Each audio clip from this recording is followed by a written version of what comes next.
After going through a slight recovery back in November, the stock market has now continued to fall all throughout the month of December. It's good news for people like me who love to pick up more shares of dividend stocks at a discount, which is a point I hope I've gotten across on this channel. All dividend investors should love red days because it means solid dividend stocks that were yielding 7% yesterday might now be yielding 7.2%. This means our money will earn us a higher yield today than it did yesterday, thus earning us more income and hopefully achieving financial freedom much earlier in life. With stock prices still falling, there's still plenty of great opportunities out there to get in on good holdings that are now offering yields of over 10%. Many of these stocks have continued to post better returns than the market, even without taking their dividend distributions into consideration. And on top of that, a lot of these companies are currently trading at a discount to their share price, making them a great buying opportunity right now for investors. So in today's video, I want to discuss some of the holdings in my own portfolio that are right now offering yields of over 10%, with one even yielding 14% as of recently. All of these holdings I personally continue to be bullish on, but be sure to perform your own research and come to your own conclusion before making any investment decision. With that being said, let's go ahead and get started.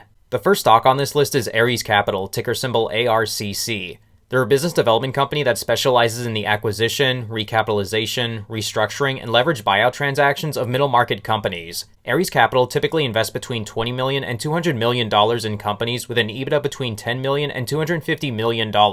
They hold first and second lien debt as well as subordinated loans and preferred equity. Ares Capital was launched all the way back in 1997, making them one of the older business development companies in existence. It's been a few months since I've talked about this stock, but it's continued to do much better than the market. Since being launched, their stock has had one of the best track records for a business development company, and they're also my own personal favorite BDC. They're the largest in the industry, and when it comes to BDCs, size matters for the sake of diversification. Up to this point, they've had a really long history of delivering great returns on their investment portfolio of debt. On their website, it says since their IPO, they've been able to deliver an average annual return of 12%, but before 2022 rolled around, it used to be higher. It was either 13 or 14%, I don't remember which one. As of recently, though, they've been more aggressive in growing their dividend distributions. About 2 months ago, Ares announced that they were increasing their dividend by 12% to now 48 cents per share. Given everything going on in the markets right now, this is definitely a big deal and it's helped boost their yield even higher. Right now, their stock offers a dividend yield of 10.42%. Their portfolio, which is approximately $21.3 billion in size, is well diversified and they hold a lot of senior debt, which is considered to be the safest kind of debt, but it's still not entirely risk-free. They also hold roughly 10% in preferred equity investments in companies, and a lot of their investments are in software, insurance, and professional service companies. What's even more appealing about Ares right now is the fact that their stock is currently trading below its book value, which is a really important metric for a BDC. Really high-quality BDCs rarely trade below their book value due to plenty of investors willing to pay a higher price for higher-quality stocks. It's rare that Ares trades below its book value, which indicates their stock is currently trading at a discount. Up to this point, I continue to be really impressed with this company, and they're still my favorite BDC, despite them not necessarily being the highest yielding in this sector. This next pick is actually an ETF that's done really well compared to the market this year, which is the JP Morgan Equity Premium Income ETF, ticker JEPI. This ETF seeks to deliver monthly income and equity market exposure with less volatility. It has a defensive equity portfolio that employs a time-tested, bottom-up fundamental research process with stock selection based on JP Morgan's risk-adjusted stock rankings. It generates dividends by using written out-of-the-money S&P 500 index call options. For an actively managed fund, it charges a 0.35% expense ratio, which is a lot lower compared to other actively managed funds. According to their website, this ETF has actually been offering investors a dividend yield of over 14%, which given for a diversified fund is exceptional. And it pays monthly dividends too, which is great, although it does pay a varying amount each month. Their last monthly dividend was for a little over 61 cents per share. You can see over the last year, JEPI has been able to slowly grow their dividend amount. In January of 2021, it was paying roughly 21 cents per share, whereas last month, again, it's now paying 61 cents per share. As the share price of JEPI has been going down, it's been able to pay more and more in dividend distributions.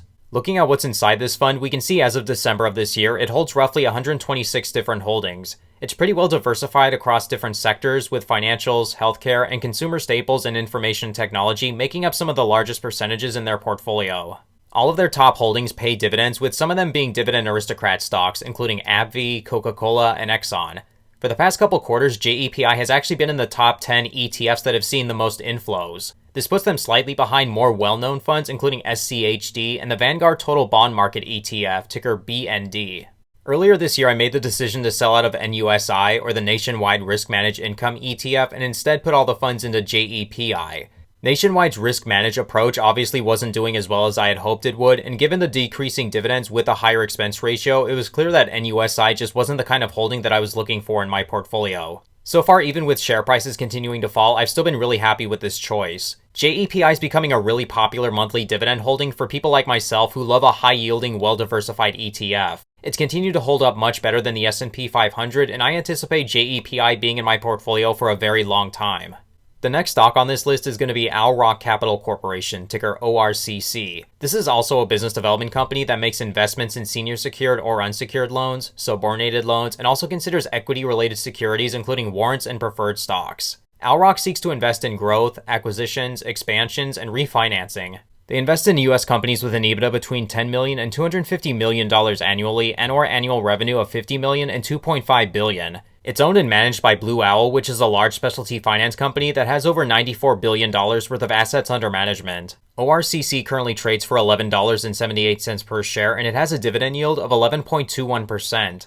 Recently, this company announced that they were increasing their quarterly dividend distribution for the first time in their history to now 33 cents per share. On top of that, Alrock even announced that they were paying a special dividend of 3 cents per share. You can see on their dividend distribution graph that Alrock has always paid that 30-cent per share quarterly distribution since their IPO back in 2019. They did pay special dividends in the past, but not since 2020. For some reason, this graph is only showing their most recent special dividend. They have paid more in the past, ranging from 4 cents to 8 cents per share. I remember shortly after coming across this company a couple years ago, I knew it had a lot of potential. Despite launching their stock only about 3 years ago, Alrock is already one of the largest business development companies in the sector. As of third quarter of this year, they had a portfolio size of $12.8 billion, which is significantly larger than most BDCs, but still quite a ways away from being bigger than Ares Capital. But their investments are spread across 180 companies, and 87% are senior secured, which has been pretty consistent since their IPO. 98% of their debt is in floating rate loans, which is great in this high-yield interest rate environment.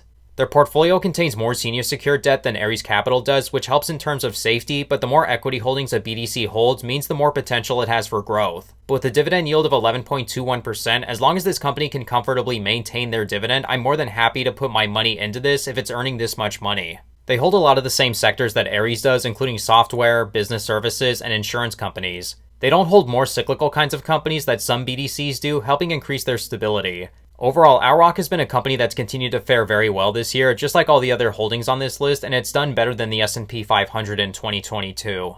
All of these stocks we just looked at are just some of the high-yielding investments out there that have given us some really good buying opportunities. Feel free to share your own opinions on these holdings in the comments below. No matter which of these holdings you hold, I'm sure you've been enjoying the dividend increases this year like I have. With that being said, thank you guys so much for watching today's video. Remember to perform your own research and come to your own conclusion before making any investment decision. Feel free to check out some of the other videos on this channel. There's over 100 videos on this channel with an emphasis on higher yielding investments. Again, thank you all so much for watching, and until next time, take care.